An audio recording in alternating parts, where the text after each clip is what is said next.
ஏன் தோல்வி அடைந்தோம்னு சொல்லிட்டு ஸ்டாலினுக்கு கூட தெரியல. அந்த பொறாமையில் வந்து ஸ்டாலின் பேசிக்கிட்டு இருக்காரு. முதலமைச்சராக இருக்கும்போது பொய்யான பிரச்சாரங்களை செஞ்சதுனுடைய விளைவு தான் வந்து இன்றைக்கி வந்து மக்கள் வந்து ஸ்டாலினை வந்து தூக்கி எறிஞ்சிருக்காங்க அப்படின்னு சொல்லிட்டு ஆதவ் அர்ஜுனா சொல்லியிருக்காரு. இதை மக்கள் எப்படி பார்க்குறாங்க அப்படின்னு சொல்லிட்டு மக்கள்கிட்ட கேட்டு தெரிஞ்சுப்போம் வாங்க. பொய்யான வாக்குறுதியெல்லாம் கொடுத்துருந்தா எந்த எம்எல்ஏவுமே செவிச்சிருக்கக்கூடாது. அப்போ அவங்களும் வந்து 65 எம்எல்ஏக்கள் வந்து செவிச்சிருக்காங்கல்ல, அப்போ மக்கள் வந்து அதை ஏற்றுக்கிட்டாங்கல்ல. அதாவது ஒரு சுனாமி அடிக்கும்போது வந்து எத்தனையோ விபத்துக்கள் நடக்கும். அதே மாதிரி தான் வந்து இன்றைக்கி முதலமைச்சராக உள்ள ஆளை வந்து மக்கள் அந்த தொகுதிக்கு வந்து முதல்வர் வந்து எண்ணற்ற நலத்திட்டங்களை கொடுத்துருக்காங்க. அப்போ இப்படிப்பட்ட ஒரு தலைமையை வந்து தோற்கடிக்கும்னு சொல்கிறது வந்து ஒரு ஜனநாயகத்தில் வந்து அதை ஏற்றுக்கொள்ள முடியாத விஷயந்தான். இருந்தாலும் வந்து மக்கள் வந்து இன்னும் ஒரு மாற்றத்தை எதிர்பார்க்கும் போது இது நடக்கிறது ஒன்றும் ஆச்சரியமும் இல்லை. மக்கள் வந்து அவங்கள தூக்கி எறியதுக்காக ஓட்டு போட்டாங்களா இல்லை எந்த மாயையில் ஓட்டு போட்டாங்களா தெரியாது. விஜயே நம்பல விஜய் வருவாருன்னு. இந்த யதார்த்தம் உண்மை தானே? நீங்கள் சொல்லுங்களேன். ஆஸ் ஏ ரிப்போர்ட்டர் நான் உங்கள்கிட்ட கேட்குறேன், இது அவர் எதிர்பார்த்துட்டு இருந்தாரா இல்லை டிவிகேக்காரங்க எதிர்பார்த்துருந்தாங்களா? ஏதாவது ஒரு போல் ஒப்பீனியனில் எக்ஸிட் போல்லையும் சரி ப்ரீ போல்லையும் யாராவது ஒருத்தங்க இவங்க வருவாங்கன்னு சொன்னாங்களா? அதனால் மக்கள் தூக்கி எறிவாங்கங்கிறது இவர் வந்து எதிர்பார்த்துருந்தாங்க அப்படிங்கிறது. இவங்க டிவிக்கே அவங்க பார்ட்டி மெம்பர்ஸ் எதிர்பார்த்துருக்கலாம். ஆனால் வீட்டில் இருந்த பொம்பளைங்களும் எதிர்பார்த்தாங்க, சின்ன குழந்தைங்களும் எதிர்பார்த்தாங்க. அது மட்டும் உண்மை. அது ஒரு மாயாலே தான் வந்துடுச்சு. தம்பி, பொறாமையில் செயல்படுறதுக்கு ஒன்றுமே இல்லை. அவர் ஸ்டாலின் என்ன சொல்லிட்டாரு, 6 மாதத்துக்கு நாங்கள் எந்த தொந்தரவும் யாரையும் கொடுக்க மாட்டோன்னு. அவங்க ஆட்சிக்கு வந்துக்கிறாங்க. ஆட்சிக்கு வந்து அவங்க ஆட்சி அமைக்கிறதுக்கு, இது நாட்டை நடத்துறதுக்கு, அப்புறம் திட்டங்களை வகுக்கிறதுக்கு எல்லாம் அவங்களுக்கு நாட்கள் தேவை. அதனால் 6 மாத காலம் அவங்களுக்கு நாங்கள் எந்த டிஸ்டர்பும் பண்ண மாட்டோம். பொறாமையில் உள்ளவர் ஏன் அந்த இதை சொல்கிறாரு? ஒன்று, இப்போ மறைமுகமாக அவர் பேசி அடிப்படிச்சு அதிமுகவில் நிறைய பேர் வந்து திமுகவில் ஆட்சி அமைக்கிறதுக்கு பேசுகிறாங்கன்னு. அவங்களுக்கு அந்த மாதிரி ஒரு எண்ணம் இருந்தால் அதுக்கு ஒத்துக்கிட்டு அந்த உடன்பாடு போயிருப்பாங்கல்ல. அதெல்லாம் அவர் எப்போவுமே ஏற்கனவே ஸ்டாலின் எனக்கு அந்த மாதிரி ஒரு வாய்ப்பு இருக்கும்போது கூட அவர் அந்த மாதிரி நான் கொல்லைப்புறமாக போக மாட்டேன், மக்களை சந்தித்து தான் முதல்வர் ஆகும்னு சொல்லி மறுபடியும் தேர்தலை சந்தித்து தான் ஆட்சிக்கு வந்தாங்க.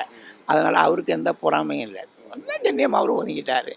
பேச்செல்லாம் ரொம்ப அவர் பாருங்கள் 1-2 வார்த்தையை சொல்கிறாரு. இப்போ இன்றைக்கி கூட பாருங்கள், ஒரு பேட்டியில் கொடுத்துருக்காரு, ஒரு குழந்தை புதுசாக பொம்மையை ஆசைப்படும், அந்த பொம்மையை வாங்கி விளையாடிட்டு கொஞ்ச நாள் கழிச்சு அதுக்கு போரடிச்சிடும். அந்த மாதிரி தான் சினிமா மோகத்தில் ஜனங்க ஓட்டு போட்டுட்டாங்க.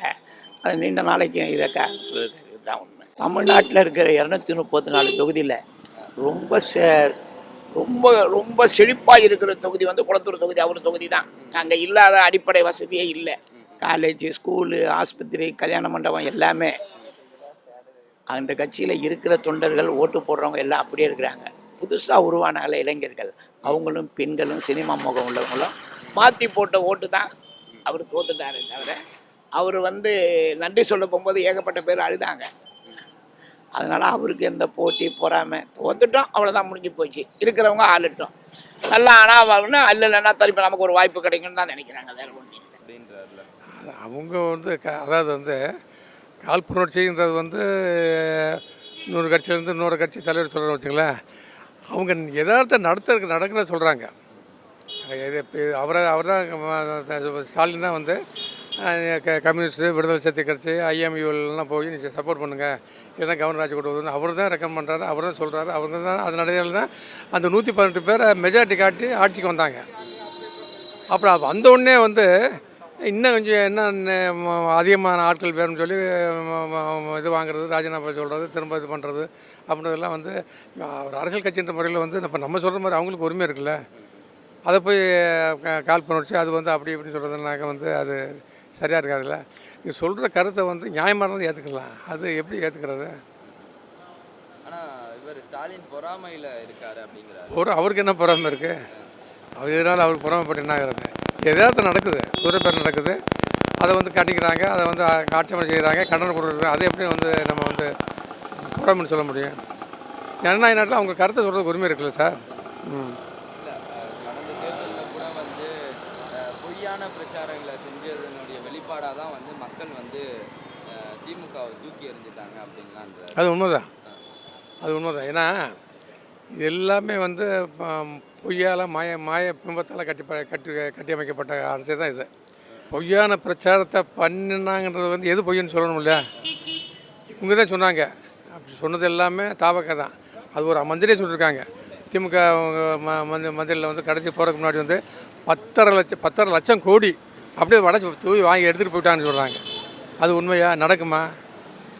ஆனால் திமுகவுடைய அமைச்சர் தான், அதே தாவேகாவுடைய அமைச்சர் தான் சொல்கிறாரு, இன்னைக்கு இந்தியாவிலேயே இல்லாத அளவுக்கான ஒரு கல்வி மேம்பாடு வந்து தமிழ்நாட்டில் இருக்குது. அதுக்கு அடிப்படை கட்டமைப்பு யார்?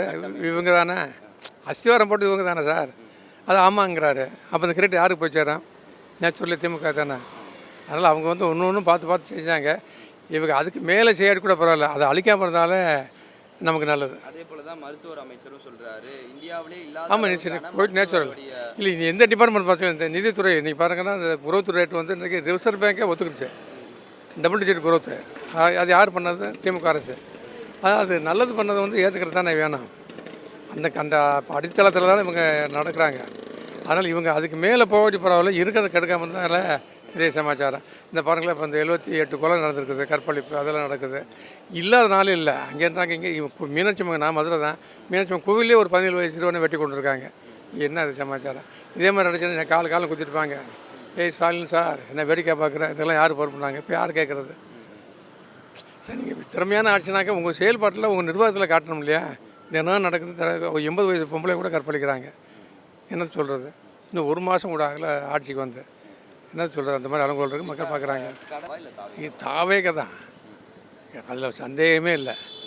எல்லாமே ஊதி பெருக்கி இதே மாதிரி தான் அந்த 10,000 கோடி சொல்கிறாங்கல்ல, அதே மாதிரி தான் ஒவ்வொன்றையும்.